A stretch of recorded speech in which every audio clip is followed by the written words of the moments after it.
penses que tu es dans une situation bloquée, tu te trompes, tu te trompes, tu te trompes.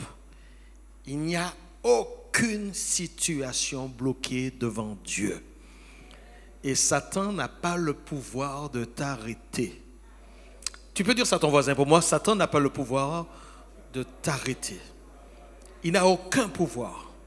En fait, la réalité, c'est que sa présence lui est accordée. Sa présence, ses attaques, ce sont que des choses que Dieu lui accorde. Et que vous verrez avec ce qu'on verra aujourd'hui, c'est que s'il peut attaquer une personne, c'est parce que bien sûr que Dieu le permet. Parce que les attaques de l'ennemi servent les desseins de Dieu. Mais Dieu donc va se servir du travail de l'ennemi pour t'amener là où il doit t'amener. Dieu va se servir des attaques de l'adversaire sur ta vie pour t'amener exactement là où il veut t'amener. Oh, c'est pour ça que c'est intégré dans le plan de Dieu, son action. Et vous verrez qu'il y a des démons qui sont déjà bloqués, mais que Dieu, il y en a d'autres que Dieu permet de faire ce qu'ils peuvent faire encore ce qu'ils veulent parce que ça rentre dans le dessein de Dieu. Et je rends grâce au Seigneur que vraiment je comprends encore mieux cette phrase de l'apôtre Paul dans l'épître aux Romains: tout concourt au bien de ceux qui aiment Dieu et qui sont appelés selon son dessein. Est-ce qu'on peut le dire bien fort? Tout concourt au bien de ceux qui aiment Dieu et qui sont appelés selon son dessein. Amen. Ouvrons donc nos Bibles dans l'évangile de Marc au chapitre 5. Il est écrit: ils arrivèrent sur l'autre bord de la mer, dans le pays des Gadaréniens. Aussitôt que Jésus fut hors de la barque, il vint au-devant de lui un homme sortant des sépulcres et possédé d'un esprit impur. Cet homme avait sa demeure dans les sépulcres et personne ne pouvait plus le lier, même avec une chaîne, car souvent il avait eu les fers aux pieds et avait été lié de chaînes. Mais il avait rompu les chaînes et brisé les fers et personne n'avait la force de le dompter. Il était sans cesse, nuit et jour, dans les sépulcres et sur les montagnes, criant et se meurtrissant avec des pierres. Ayant vu Jésus de loin, il accourut, se prosterna devant lui et s'écria d'une voix forte: qu'y a-t-il entre moi et toi, Jésus, fils du Dieu très haut? Je t'en conjure, au nom de Dieu, ne me tourmente pas. Car Jésus lui disait: sors de cet homme, esprit impur. Et il lui demanda: quel est ton nom? Légion est mon nom, lui répondit-il, car nous sommes plusieurs. La Bible anglaise dit une multitude. Et il le priait instamment de ne pas les envoyer hors du pays. Il y avait là vers la montagne un grand troupeau de pourceaux qui paissaient, et les démons le prièrent, disant: envoie-nous dans ces pourceaux afin que nous entrions en eux. Il le leur permit, et les esprits impurs sortirent, entrèrent dans les pourceaux, et le troupeau se précipita des pentes escarpées dans la mer. Il y avait environ 2000, et ils se noyèrent dans la mer. Ceux qui les faisaient paître s'enfuirent et répandirent la nouvelle dans la ville et dans les campagnes. Les gens allèrent voir ce qui était arrivé. Ils vinrent auprès de Jésus et ils virent le démoniaque, celui qui avait eu la légion, assis, vêtu et dans son bon sens. Et ils furent saisis de frayeur. Ceux qui avaient vu ce qui s'était passé leur racontèrent ce qui était arrivé au démoniaque et au pourceau. Alors ils se mirent à supplier Jésus de quitter leur territoire. Comme il montait dans la barque, celui qui avait été démoniaque lui demanda la permission de rester avec lui. Jésus ne le lui permit pas, mais il lui dit: va dans ta maison, vers les tiens, et raconte-leur tout ce que le Seigneur t'a fait et comment il a eu pitié de toi. Alléluia. Il s'en alla et se mit à publier dans la Décapole tout ce que Jésus avait fait pour lui, et tous furent dans l'étonnement. Amen. Alléluia. Seigneur, merci de faire du bien à ton peuple, à tous ceux qui vont écouter ce message, où qu'ils soient. Bénis-nous, Seigneur Père. Je prie que toute personne qui vit des luttes intérieures puisse recevoir une délivrance en cet instant dans le nom puissant de Jésus. Père, que tout démon, Seigneur, qui soit en une personne, soit dans la tremblote actuellement, Seigneur Père, et qui soit prêt à dégager des vies au nom puissant de Jésus, que l'autorité de Jésus soit manifestée dans les vies, dans les cœurs, Père. C'est dans le nom de Jésus-Christ, ton Fils, que nous te prions, et le peuple du Seigneur dit Amen. Alléluia. Je veux dire que si une personne se sent bloquée, on peut être bloqué de l'intérieur, on peut être bloqué de l'extérieur, c'est-à-dire qu'on peut se retrouver en embuscade parce qu'il y a un travail qui se fait autour de nous, un travail pour nous empêcher d'avancer, un travail au travers d'une personne qui va chercher tout le temps à nous rabaisser, une personne qui va chercher à nous bloquer. Ça peut être un parent proche, ça peut être un père, une mère, ça peut être un frère, une parole inutile. Ça peut être aussi des blocages intérieurs parce qu'on ne se sent pas apte à pouvoir réussir dans sa vie, réussir ce que Dieu attend de nous, faire ce que Dieu a dessiné pour nos vies. Et à l'intérieur, on se dit qu'on ne sera pas capable et finalement, on n'entre pas dans le plan de Dieu parce que l'incrédulité s'est installée, parce qu'à l'intérieur, et on ne sait même pas ce qu'on veut finalement, parce qu'il y a comme une sorte de, on peut appeler ça une bipolarité, mais plusieurs désirs qui sont contradictoires. On est ici dans un passage qui succède à un premier. Jésus était en Galilée, dans la ville de Capernaum, et il a dû se mettre sur une barque pour pouvoir prêcher, mais il a beaucoup guéri, il a beaucoup délivré. Les gens se jetaient sur lui pour être délivrés. Et la Bible nous dit que des démons poussaient des cris. Et donc c'était quelque chose de folklorique, les amis. C'est la raison pour laquelle il est obligé, à un moment donné, de se mettre sur une barque pour enseigner et pour leur parler. Et les disciples ont beaucoup travaillé parce qu'ils étaient avec lui dans cette affaire. Et voilà que là, vous avez des milliers de personnes qui reçoivent des délivrances, qui reçoivent de la guérison. Et Jésus a la pensée de dire aux disciples, voilà, allons à l'autre bord maintenant. Et les disciples peuvent penser que c'est pour se reposer. La réalité, c'est que Jésus a déjà en tête d'aller traverser ce lac de Galilée et d'aller dans la ville d'en face, qui est à 10 kilomètres, parce qu'il y a un homme qui est là-bas et qui a besoin d'un toucher de sa part. Mes amis, la Bible dit, quand Jésus a rencontré la Samaritaine, il a dit, ce que le Père recherche, ce sont de véritables adorateurs, des adorateurs qu'il adore en esprit et en vérité. C'est bien ça? Les adorateurs qu'il adore en esprit et en vérité. Je veux vous dire, les amis, qu'il y a une dimension d'adoration qui est supérieure à tout ce qu'on imagine. Il y a une dimension d'adoration. D'ailleurs, l'adoration nous permet d'élever le Seigneur, de glorifier Dieu. L'adoration nous permet de rentrer dans une plus grande proximité avec le Seigneur. Ça nous permet de ressentir la présence de Dieu, parce que lorsqu'on loue le Seigneur de tout son cœur, on sent sa présence aussi qui descend. Mais il y a une fonction supérieure de l'adoration. C'est qu'il y a une dimension d'adoration qui brise les chaînes qui sont sur nos vies au nom de Jésus-Christ de Nazareth. Il y a une adoration qui donne des coups de marteau aux démons qui sont autour de nous au nom puissant de Jésus. Parce que je le répète, ce n'est pas l'adoration qui amène, qui est si puissante. C'est le Père ne cherche pas seulement des adorateurs, il cherche des vrais adorateurs.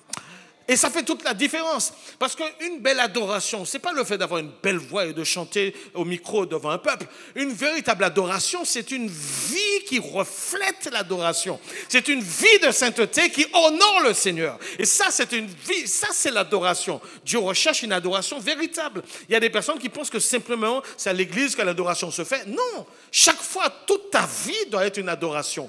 Ton attitude au travail doit être une adoration. Ton attitude à la maison doit être une adoration. Ton attitude à l'extérieur doit être une adoration. Mais si tu te comportes n'importe comment au travail et que tu viens adorer le Seigneur ici, mon ami, le Seigneur ne reçoit pas cette adoration parce qu'elle n'est pas en esprit et en vérité. Alléluia. Et donc, dis à ton voisin pour moi, Dieu cherche de vrais adorateurs. Dis ça pour moi.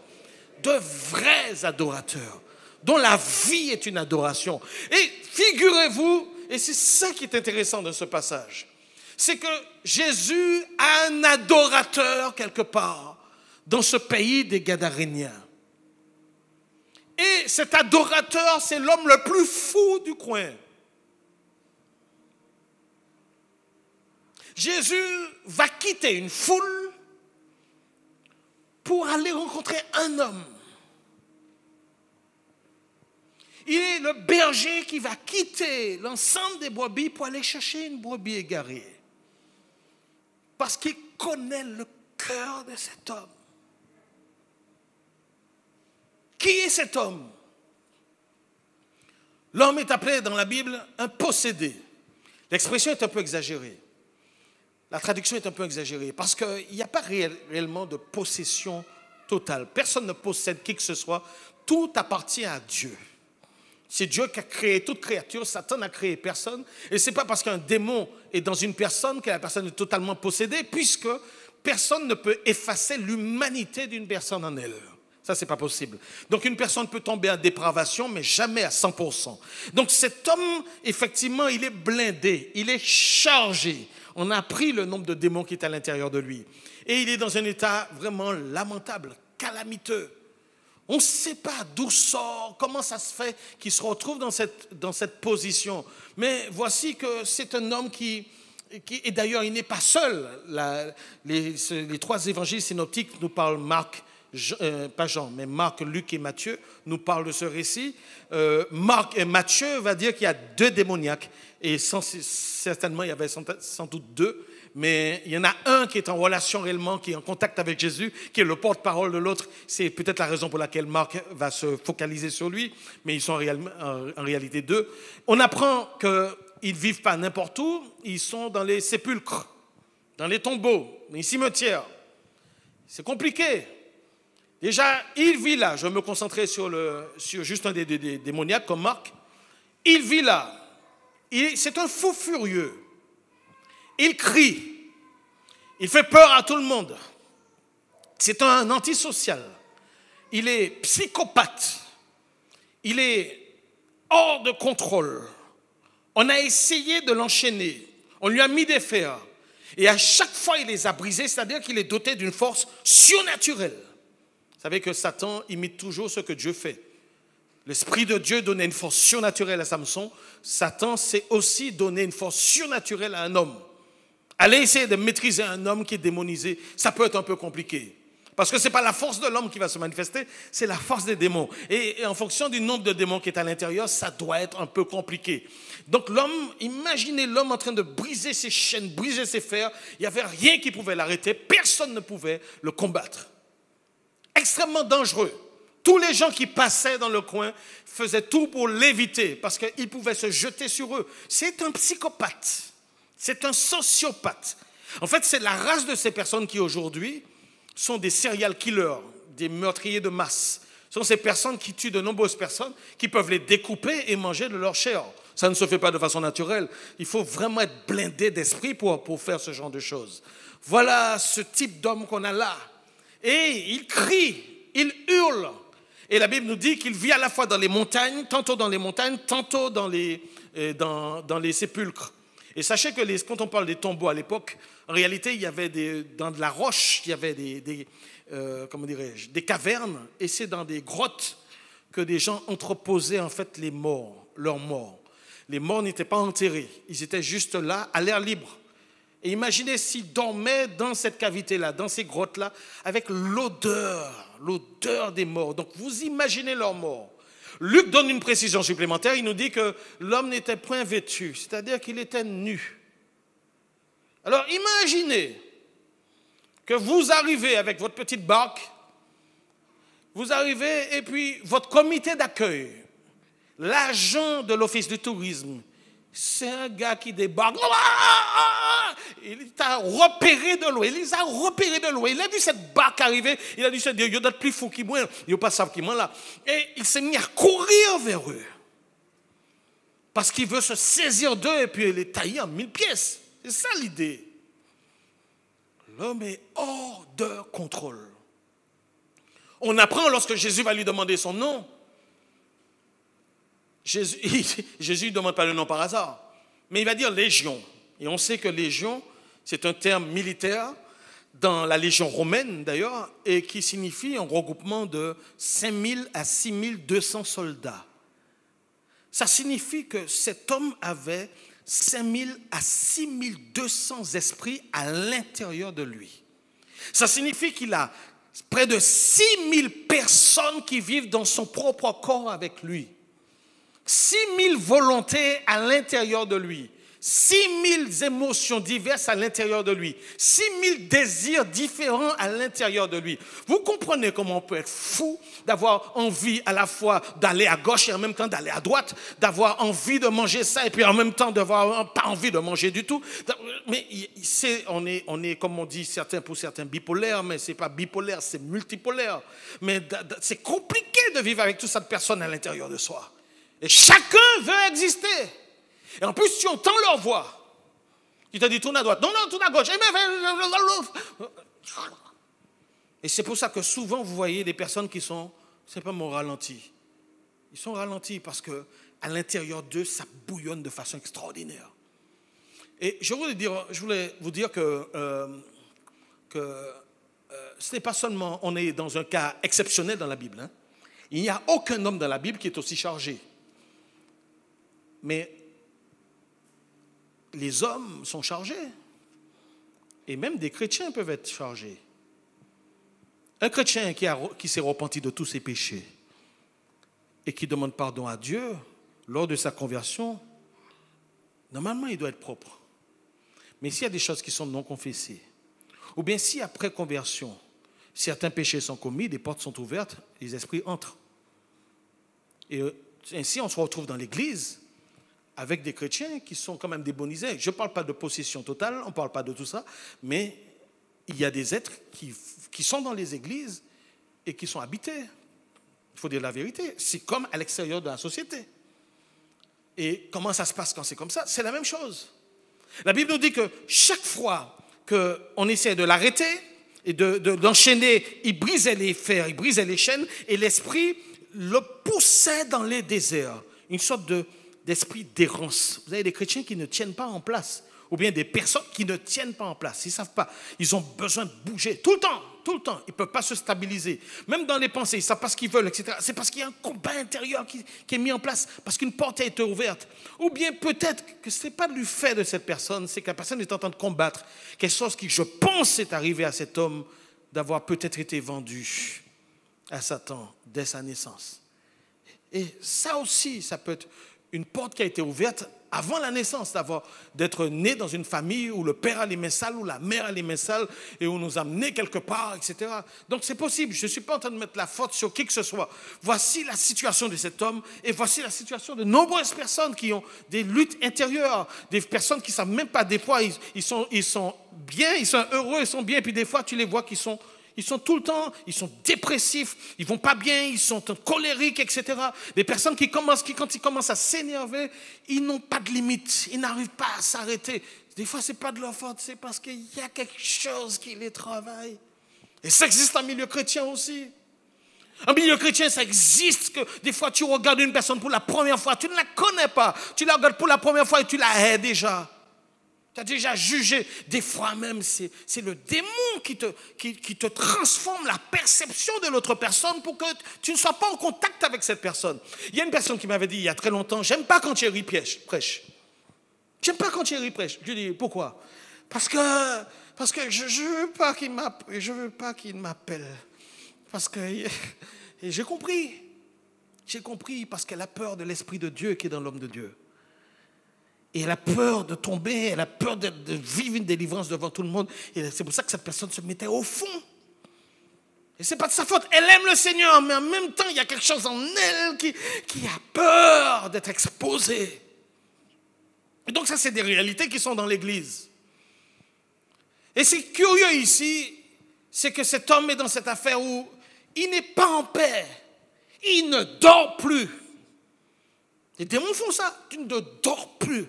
Tu as perdu la paix. Il ne peut pas se reposer, il ne peut pas dormir, il est tout le temps en train de courir, il est tout le temps en train d'errer ça et là. Et en fait, la réalité, c'est que toutes les personnes critiquent cet homme. C'est un fou allié, c'est un psychopathe dans le coin. chaque fois que des gens viennent auprès de lui, c'est pour l'attacher. Curieux quand même, quand ta vie est limitée à ce que les gens qui sont autour de toi sont là et uniquement pour te faire du mal. Et personne ne peut le comprendre parce que son extérieur ne montre pas réellement qui il est. Il est blindé, il est chargé. Et je voudrais vous dire, les frères et sœurs à l'église, et c'est la plus grande leçon que Dieu me donne dans cette histoire. Il m'a dit, fais attention aux personnes qui sont difficiles. Fais attention aux personnes qui ont des caractères compliqués. Fais attention aux personnes qui font du mal. Parce que Jésus a dit à cet homme à la fin, va dire dans ta maison et dans ta patrie, va leur dire dans le pays que, ce que Dieu a fait pour toi et qu'il a eu pitié de toi. En fait, Dieu regardait cet homme et Dieu avait pitié de lui. Nous pointerions cet homme. Nous dirions toutes sortes de mal sur lui. Et des fois, nous jugeons les gens qui sont difficiles, qui ont des mauvais caractères dans l'église, qui parlent mal, qui font des choses, etc. Les gens qui créent des troubles. Oui, c'est comme ça que nous les voyons, mais ce n'est pas comme ça que Dieu les voit. Parce que Dieu sait d'où cette personne est sortie. Dieu ne regarde pas à l'extérieur, il regarde à l'intérieur. Il regarde au cœur. Et Jésus a quitté une foule pour rencontrer un homme. Et je veux te dire une chose, Jésus peut quitter une foule pour te rencontrer toi seul. Alléluia. Et jamais il ne t'oublie. Et je crois que le Seigneur est au milieu de nous aujourd'hui. Et je crois que nous avons rendez-vous avec le Seigneur aujourd'hui. Et je crois qu'il va se passer quelque chose parce que là où Jésus est, il se passe toujours quelque chose. Alléluia. Et ce qui est bien, c'est que lorsqu'on a ce genre de masque, on peut cracher dans le masque, personne ne va voir. Alléluia, et puis tu changes de masque et puis c'est réglé. Alléluia. Bon, mais en tout cas, je bénis le Seigneur parce que Jésus pense à cet homme. Là où personne ne compterait sur lui, Jésus pense à cet homme. Et les disciples, il n'arrive pas aux disciples. Alors ils ont pris la barque et puis soudainement la Bible nous dit que le vent s'est levé, la tempête s'est déployée, la mer a été, il y a eu la houle, etc. Et puis il y a une telle tempête que la barque a commencé à prendre de l'eau. Qu'est-ce que vous pensez, qu'est-ce que vous croyez qui se passe là? Satan a attendu que Jésus pose la tête dans la barque pour faire couler cette barque. Et il pensait, parce que Satan ne voulait pas que Jésus aille là. Satan n'a pas attaqué Jésus pendant qu'il était au milieu de la foule, en train de guérir, en train de délivrer. Satan a attaqué Jésus pendant qu'il dormait. Et souvent, l'ennemi ne vient pas te voir en face, mais des fois, pendant que tu dors, l'ennemi va t'attaquer. Pendant que tu arrêtes de servir le Seigneur, l'ennemi va t'attaquer. Pendant que tu dis, moi, je prends un peu de recul, c'est là que l'ennemi va t'attaquer. Quand tu es en position de faiblesse, c'est là que l'ennemi profite pour t'attaquer. Mais il a un problème, parce que ce n'est pas parce que Jésus dort que sa nature divine dort. Alléluia. Si Jésus est dans la barque ne peut pas couler. Si Jésus est dans ta barque, dans ton corps, la barque ne peut pas couler. Amen. Alléluia. Et je bénis le Seigneur parce que Jésus s'est levé.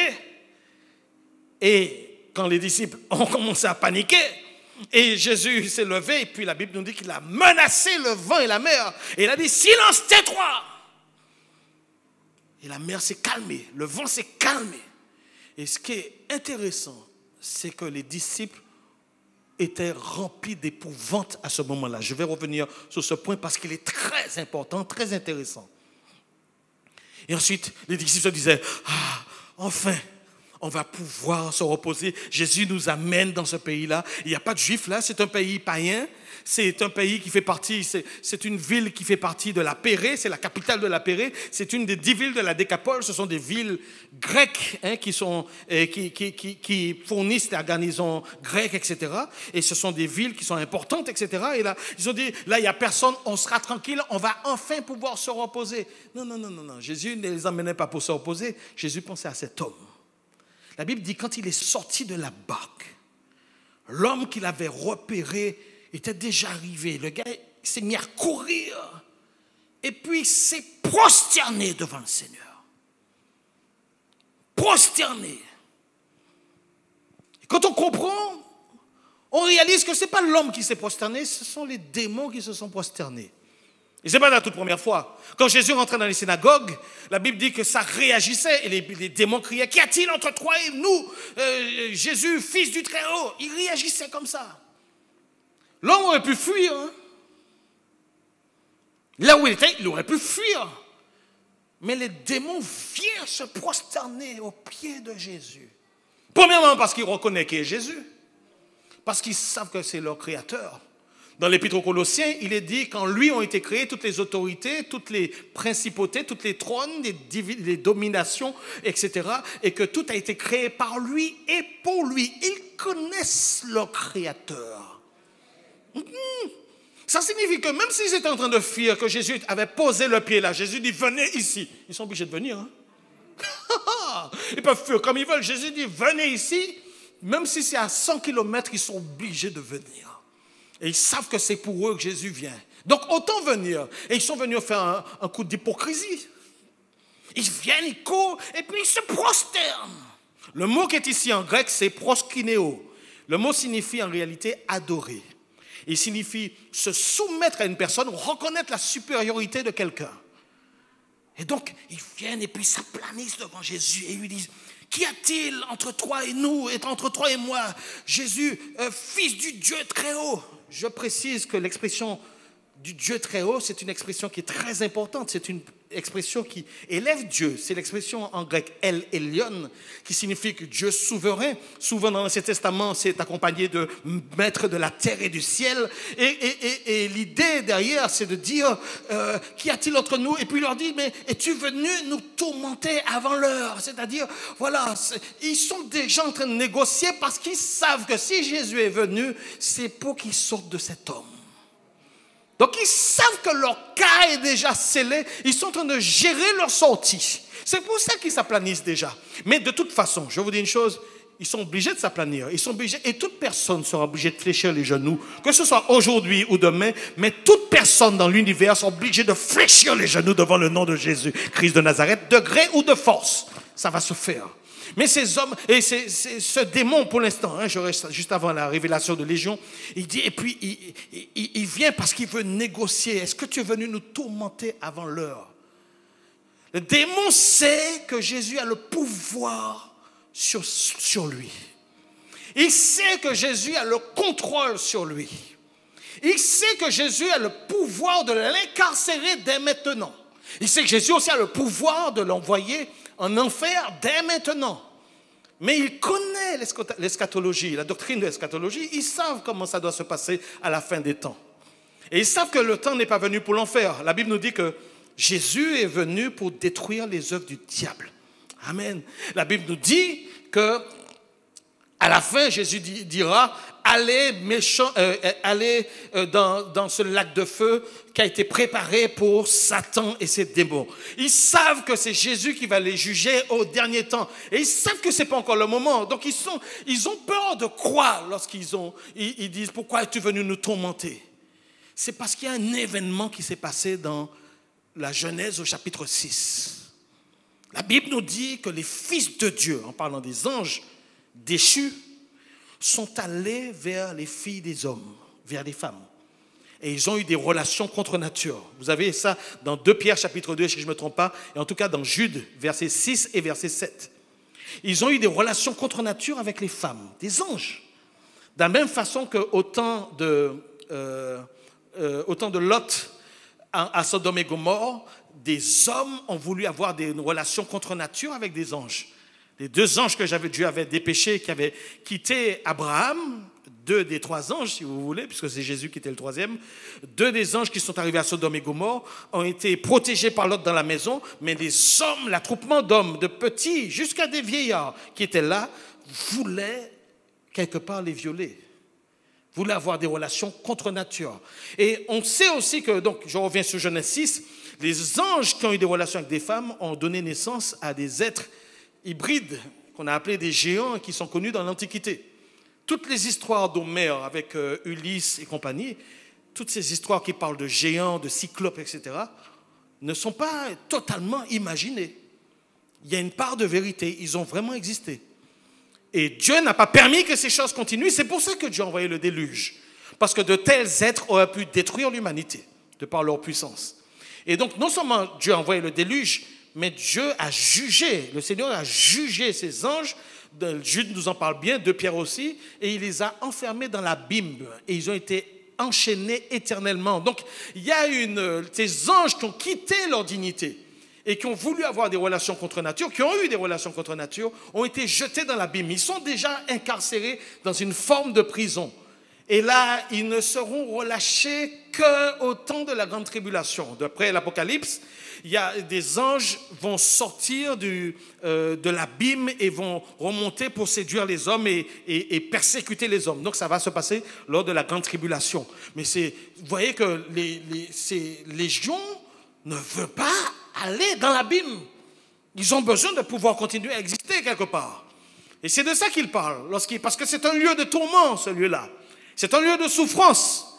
Et c'est pour ça qu'il dit, mais est-ce que tu es venu nous tourmenter avant le temps? Est-ce que tu veux nous envoyer dans l'abîme aussi? Alors ils négocient leur départ. Tiens Jésus, il y a des troupeaux là, il y a un troupeau de pourceaux, ils sont 2000. Nous sommes près de 6000, mais ils sont 2000. Envoie-nous là-bas. Ils savent qui est leur maître.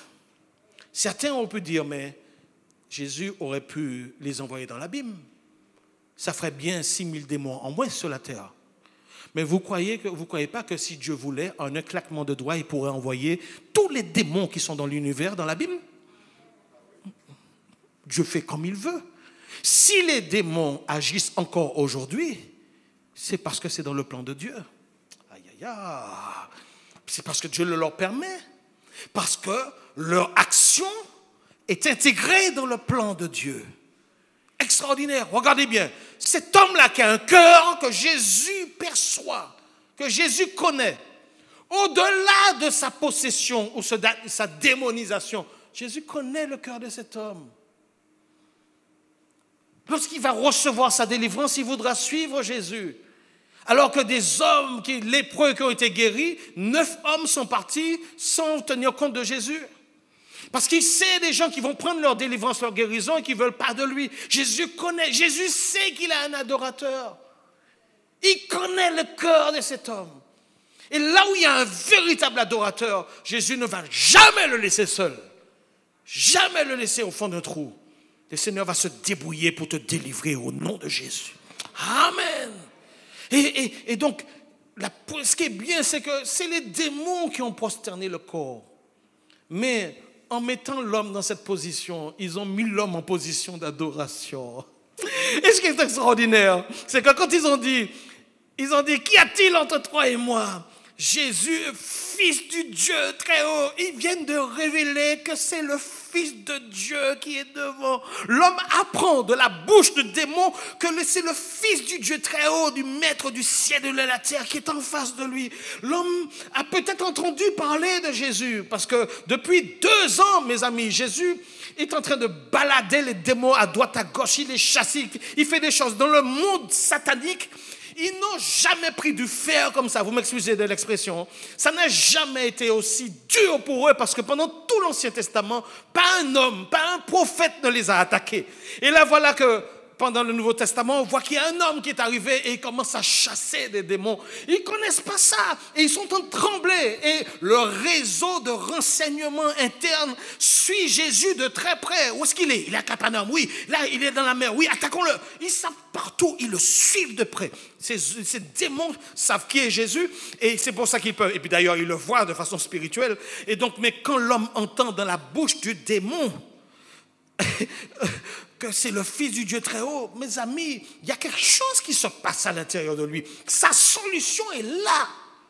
La Bible ne se tait sur cette partie-là, mais c'est le démon lui-même qui a révélé à cet homme et qui l'a mis dans la bonne position, dans une position d'adoration qui amène la délivrance. Alléluia. Alors, le démon essaie de négocier. Il est le porte-parole de tous ces 6000 démons. Un qui en parle. Et il dit, oui, voici les pourceaux. Est-ce que tu permets que nous puissions y aller? Et Jésus ne va pas les envoyer à l'abîme parce qu'ils sont prévus dans le plan de Dieu. Parce que le temps n'est pas encore venu. Alors Jésus dit, allez-y. Extraordinaire. Et en un instant, spirituellement, qu'est-ce qui se passe? Un transfert. Tous les démons qui étaient dans cet homme, 6000 démons viennent occuper le corps de 2000 pourceaux. Et subitement, les pourceaux commencent à devenir fous. Ils commencent à devenir hors de contrôle. Ils deviennent psychotiques même. Ils deviennent autodestructeurs, comme cet homme qui se taillait parce qu'il était en souffrance. Il se taillait, etc. Il se blessait parce qu'il essayait de se tuer. Mais le démon, il va te faire mal, mais il ne va pas te permettre de te suicider parce qu'il a besoin de ton corps.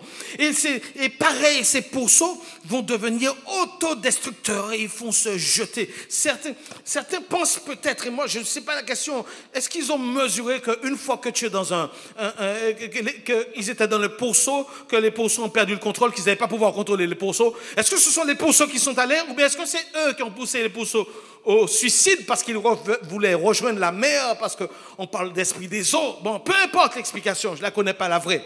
Mais la réalité, c'est que voilà que ce qu'était le démoniaque, maintenant ce sont les pourceaux qui le sont. Le comportement du démoniaque a changé et les pourceaux maintenant ont le comportement du démoniaque. La folie du démoniaque, ils vont finir par s'envoyer dans l'eau et se noyer. Voilà qu'ils vont mourir. Waouh! Waouh! Un truc extraordinaire. Et ce qui est marrant, c'est que les hommes vont assister à ça. Écoutez-moi bien. Est-ce qu'un démon peut entrer dans un animal? Oui. Est-ce qu'un démon peut habiter un chien? Oui. Est-ce qu'un démon peut habiter un oiseau? Oui. Peu importe l'animal. D'ailleurs, un démon peut même habiter un objet. Ah oui. Si vous allez prendre une amulette chez un fétichiste, un sorcier, et que vous mettez ça sur vous, vous allez vous sentir mal. Parce qu'il y a un démon qui est attaché, un ou plusieurs démons sont attachés à ces choses-là. Certains achètent des vêtements et ils ne savent même pas ce que signifient les inscriptions qui sont sur leurs vêtements. Ils ne savent même pas, des fois, on se lie à cause de vêtements. Il faut faire attention à la façon qu'on s'habille. Certains ont des livres de magie dans leur maison, même s'ils ne l'ont jamais ouvert, mais la présence démoniaque est dans la maison. À cause des vieux livres qui sont là. Tu te dis, je n'ouvre pas. Ok, mais c'est là. Parce que l'esprit est attaché à l'objet.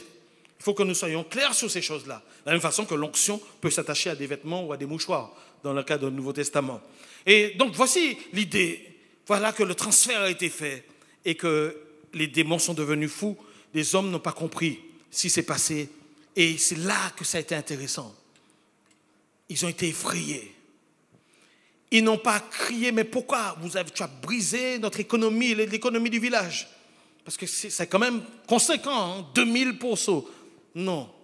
Les hommes sont effrayés. Ils sont allés partout, peut-être pour justifier. Peut-être qu'ils gardaient les pourceaux de plusieurs familles, etc. Il fallait bien justifier. En tout cas, Luc nous dit que toute la ville est venue, tout le coin est venu pour voir ce qui s'était passé, pour entendre dire que cet homme est délivré et c'est arrivé au pourceau. Et en plus, quand ils sont arrivés sur place, les hommes à nouveau ont raconté. Et la Bible nous dit que quand on leur a raconté ça, ils sont allés auprès de Jésus.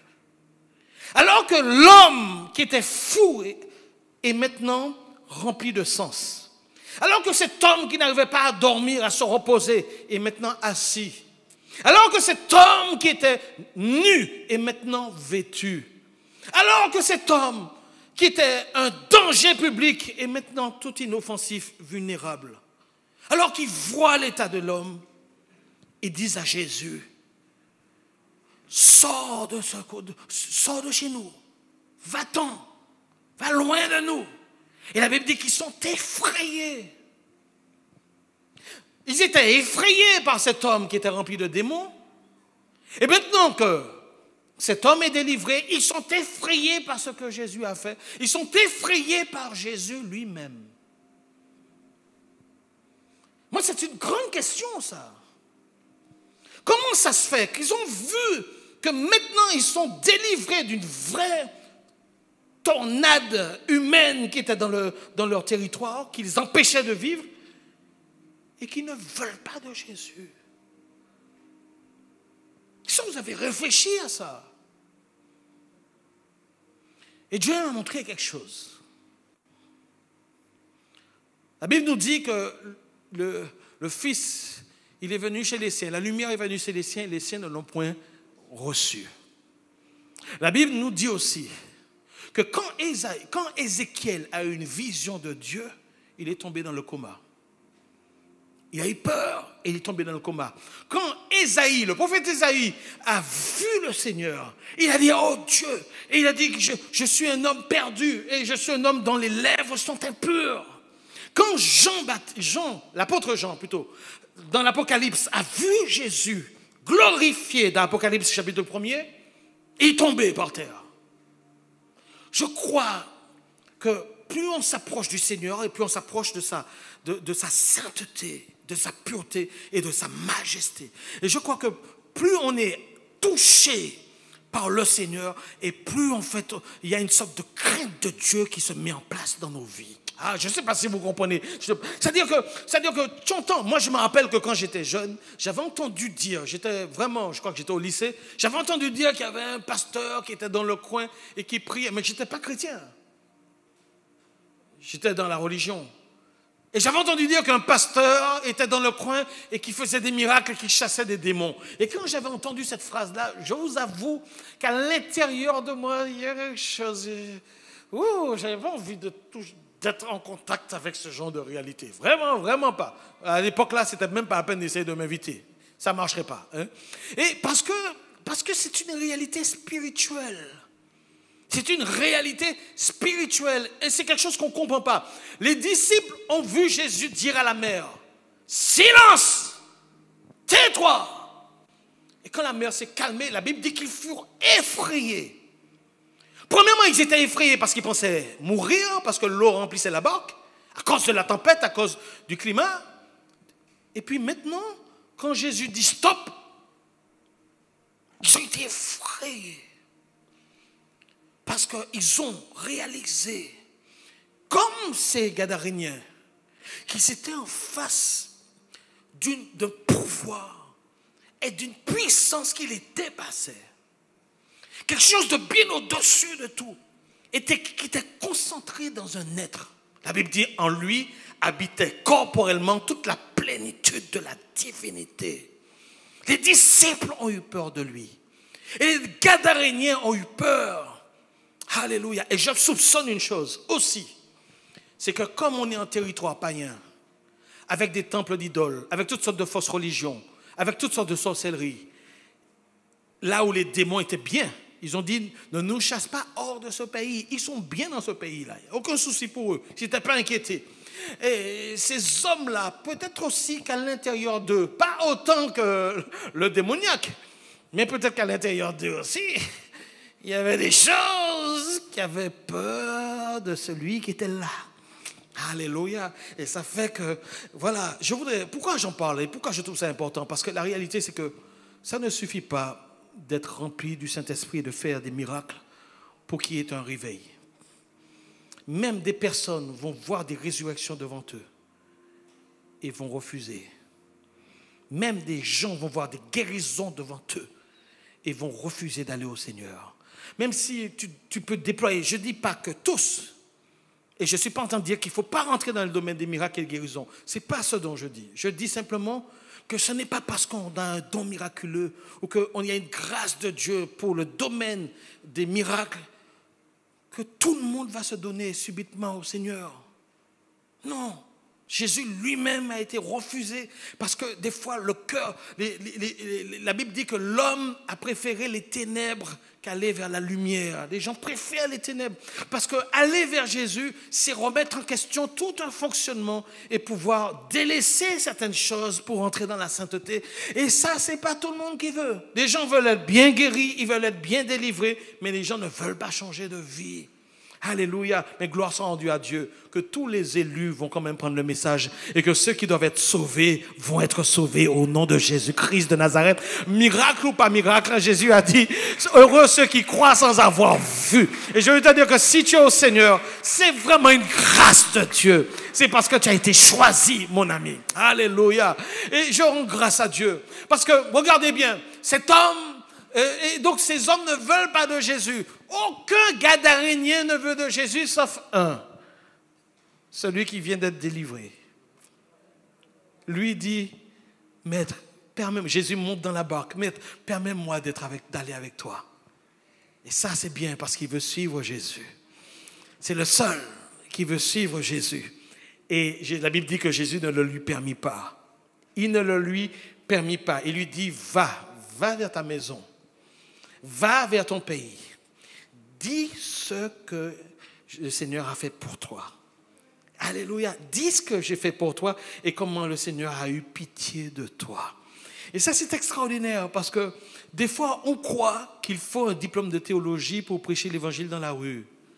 On croit qu'il faut toutes sortes de préparations, il faut connaître sa Bible pour aller évangéliser. Ça n'est pas vrai, ce n'est pas vrai. Non, va et dis ce que Dieu a fait pour toi. Tu peux dire ça à ton voisin pour moi. Va et dis ce que Dieu a fait pour toi. Dis-le partout. Dis aux gens ce que le Seigneur a fait pour toi. C'est tout ce que... Et vous direz, la Bible dit que l'homme a traversé toute la Décapole. Et il a parlé, les gens étaient dans un grand étonnement. Il est devenu, en réalité, avant même la femme qui a porté la Samaritaine. Parce qu'on on est au début de l'évangile. Il est le premier évangile, un des plus grands évangélistes du Nouveau Testament. Il a évangélisé 10 grandes villes, tout un grand territoire. Avec seulement ce qui c'est de Jésus-là, il a évangélisé un peu partout. Et certains disent, oui, mais est-ce que son action a été vraiment intéressante? Va au chapitre 8, 7 et va au chapitre 8. La Bible dit que Jésus va partir, mais que Jésus va revenir à Décapole. Et quand il revient dans cette Décapole, c'est-à-dire une des 10 villes, dans cette ville, eh bien, qu'est-ce qui se passe? Des foules accourent. Des foules accourent vers Jésus. C'est-à-dire que Jésus savait que cet homme d'avance, que cet homme allait faire le travail d'évangélisation pour préparer le chemin pour que quand il revient, des foules puissent venir vers lui. On peut donner gloire à Dieu pour ça, les amis. Mais Dieu est merveilleux. Dieu est extraordinaire. Dieu est glorieux.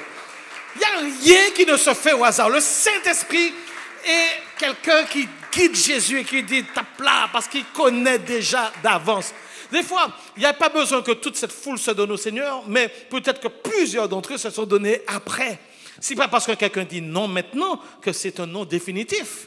Des fois, le fait de lui parler une première fois, ça a semé juste quelque chose dans son cœur. Et puis la deuxième fois qu'il entend l'évangile, il reçoit l'évangile, bidim!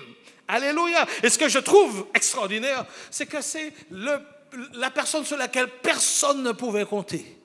Le fou, le plus fou des fous, qui a été choisi par le Seigneur pour préparer le chemin à l'évangélisation de Jésus derrière. Mais je trouve ça extraordinaire. Le Seigneur peut faire ce qu'il veut avec n'importe qui. Avec n'importe qui, avec n'importe qui. Peut-être que les hommes ne comptent pas sur toi, mais le Seigneur compte sur toi. Peut-être que les gens te dénigrent, mais Dieu ne te dénigre jamais. Peut-être que tu reconnais que tu as un sale caractère, que tu te comportes mal, mais ce n'est pas parce que tu es comme ça que Dieu te juge. Les hommes te jugent, mais Dieu ne te juge pas. Dieu sait par quel chemin tu es passé pour être comme ça. Je ne suis pas en train de dire d'excuser les comportements. Nous devons pouvoir nous mettre en face et nous repentir. Mais je veux vous dire que Dieu ne regarde pas les hommes comme nous regardons les hommes. Dieu sait qui est qui. Et Dieu connaît ses adorateurs. Il connaît ses vraies adoratrices. Et le Seigneur a trouvé un disciple au milieu. Et un disciple qui était l'homme qui était dans l'état pire dans un pays, et c'est avec lui qu'il a pu faire de grandes choses. Je rends grâce à Dieu. Tu n'es pas n'importe qui. Tu n'es pas n'importe qui. Si le Seigneur a jeté son regard sur toi, c'est qu'il y a quelque chose qu'il doit faire avec toi. Si le Seigneur a jeté son regard sur toi, c'est qu'il doit faire quelque chose avec toi. Est-ce que tu peux te lever 2 secondes? Alléluia. Rendons grâce à Dieu. Est-ce que le groupe de louanges peut me chanter Papa O? Alléluia. Oh, Seigneur Dieu, Seigneur.